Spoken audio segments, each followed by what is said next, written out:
What is up, everyone? Welcome to another episode of San Gabriel. For today's episode, we're going to have a quote-unquote coffee outside ride. Pero instead of brewing my coffee there, prepare na natin dito yung coffee sa bahay. Next time, try ko mag-brew ng coffee sa labas. Pero for now, magdala lang tayo ng home-brewed coffee for the place na tatambayan natin mamaya.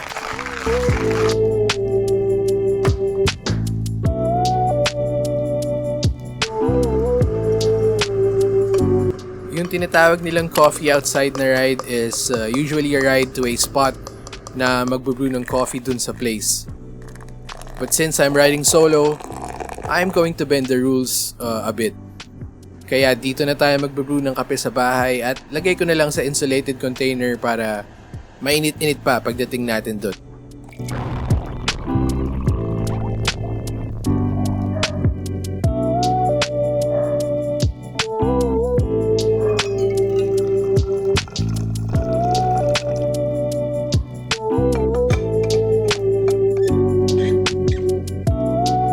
And before tayo lumabas ng bahay, I want you to meet Katsu,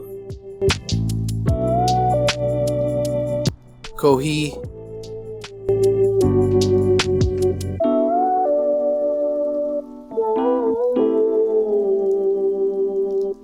and Koda.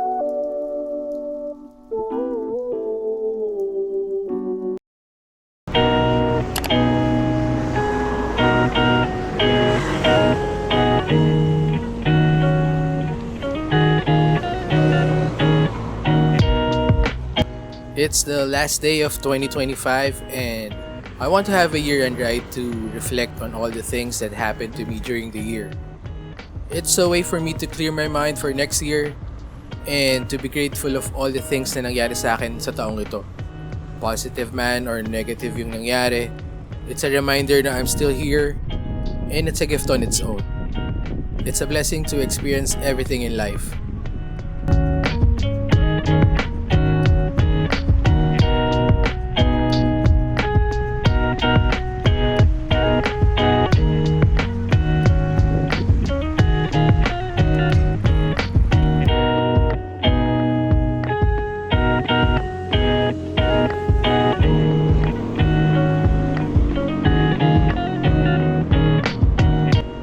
Plan natin ngayon is to go to Pasong Buaya sa Imus, Cavite.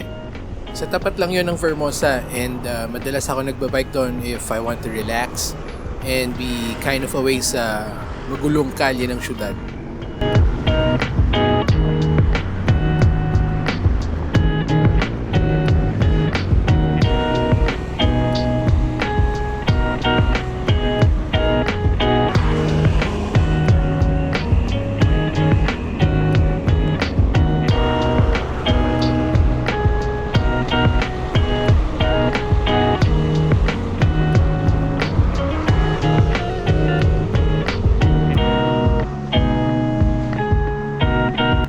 Itong ramen joint sa spot na to, matagal ko nang gusto matry. So, one of these days, try natin yan.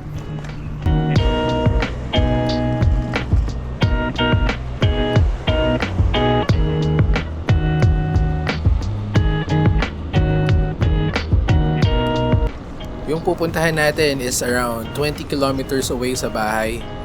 And hindi usually ganito kaluwag sa kalsada.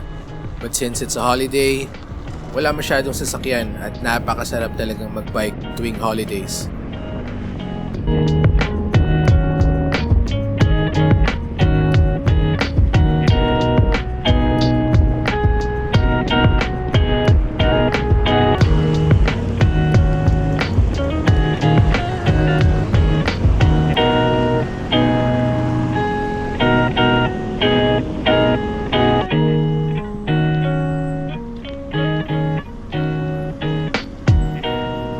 Touchdown Vermosa.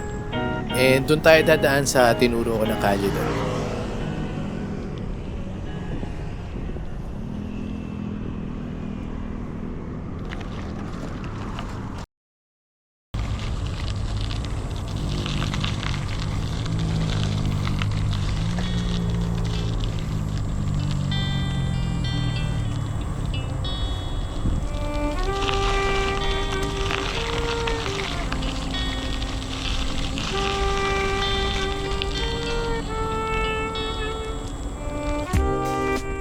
found out about this place during the pandemic years.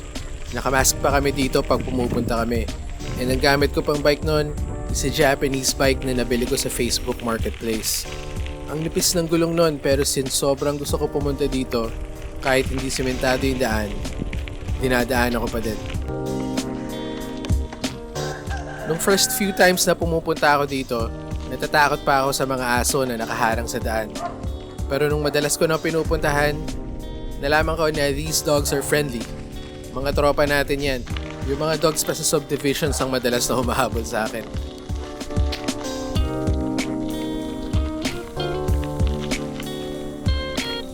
Tignan nyo, chill lang sila dun sa may shade. Sabi nila mga weirdo lang ang nagpapangalan sa bikes nila. I don't know kung totoo yun or hindi. Anyway, meet Lauren.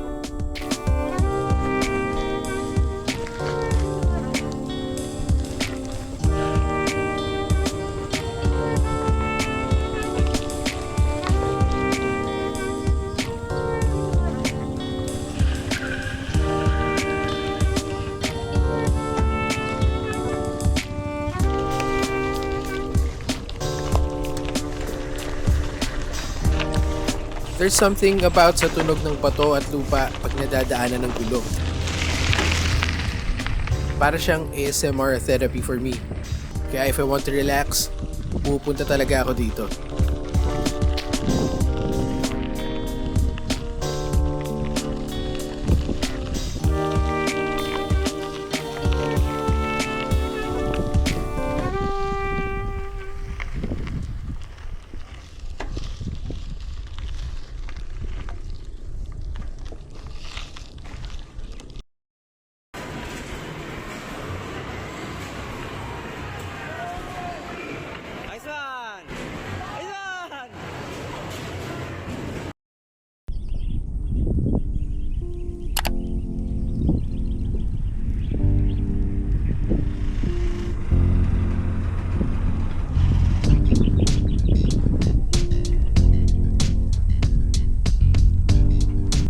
And we're here sa spot kung saan tayo magkakape at magmumuni-muni.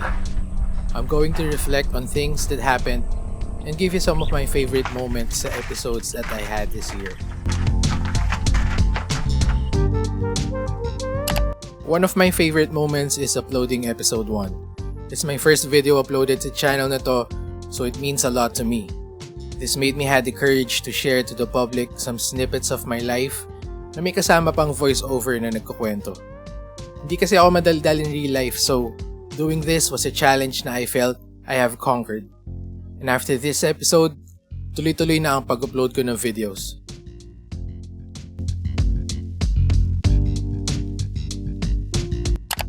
Another favorite moment is yung episode 13. For such a short ride, ang lala ng naging aberya namin. Usually pag nagkaka-aberya sa rides, ang madalas ay flat tires, faulty bike stuff, cramps, mga semplang, or yung pagod mismo.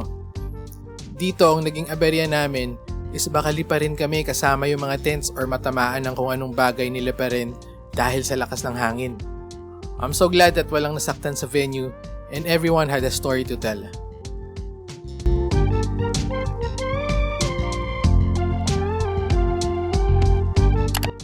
Dating tiga Makati ako, so I had biked around a lot of spots around Makati and BGC. In this moment, isa sa mga favorite ko na nadala ko yung tatay ko around the spots where I used to bike. Nakasama ko siya magbike from Las Piñas to Makati at dumaan din kami sa EDSA, which is not really known to be friendly sa mga nagbabike. This experience is definitely one of my favorites.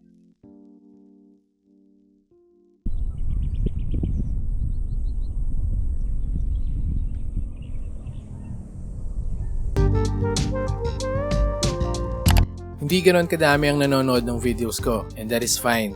Kasi alam ko na nare-reach ko yung mga taong kapareho ko na mahilig magbike at pumunta kung san-san. Na-feel ko yun nung na-invite ako ni Buji ng first bike ride sa isang group ride for Uniqlo. Sa ride na yon, ang dami kong nakilalang mga mahihilig din magbike. Nakita ko yung magagandang bikes nila at nakausap ko na din yung iba kahit na medyo introverted tayo. Ang saya ng experience na to kasi bukod sa madami tayong nakausap na siklista, may libre pa tayong hoodie from Uniqlo.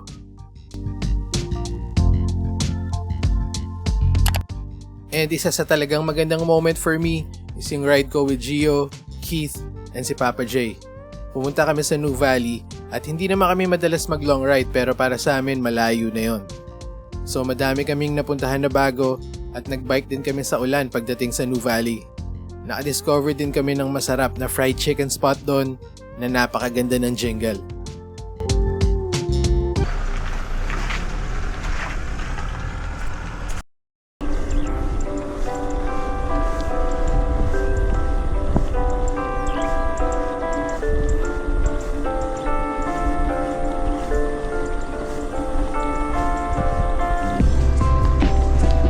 Naubos na natin ang kape, nakakain na din tayo, at nakapag-relax and reflect dito sa tahimik na spot na nakita natin.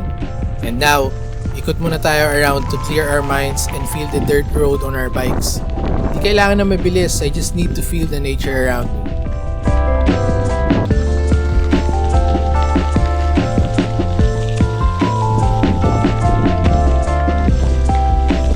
Sobrang thankful ako na merong ganitong lugar na malapit sa amin.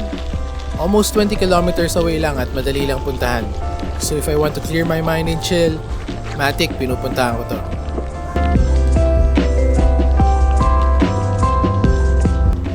It was the last day of 2025 and maraming nangyari for me to reflect on and be grateful for. I started this YouTube channel just this year, and even though we are still growing it, I felt like with all the people I've met and the things I've experienced, I felt like I've come a long way. But the truth is, I'm just starting. And this beautiful journey is just about to get more exciting. I'm definitely looking forward to what 2026 will bring.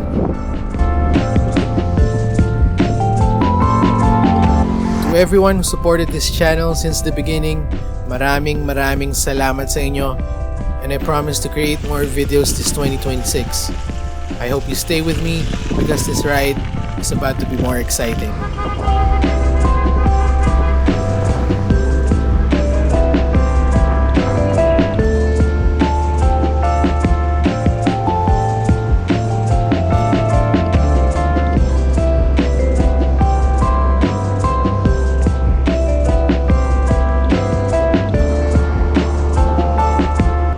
Sa mga rides namin, pag tinanong mo yung mga kasama ko kung ako ba yung pinakabilis sa group rides, syempre hindi ako.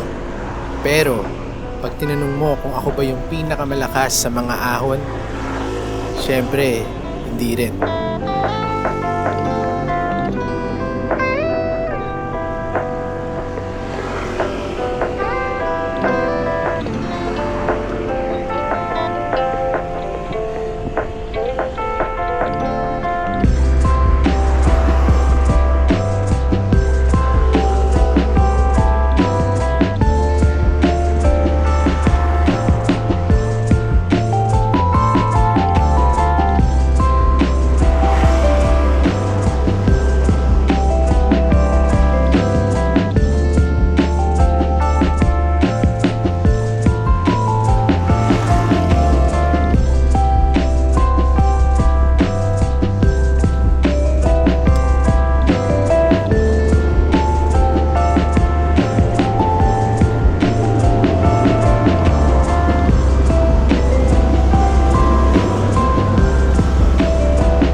Once again, thank you for hanging out with your boy. And if you could, like the video, share it to your friends, comment something, and subscribe to the channel. Peace!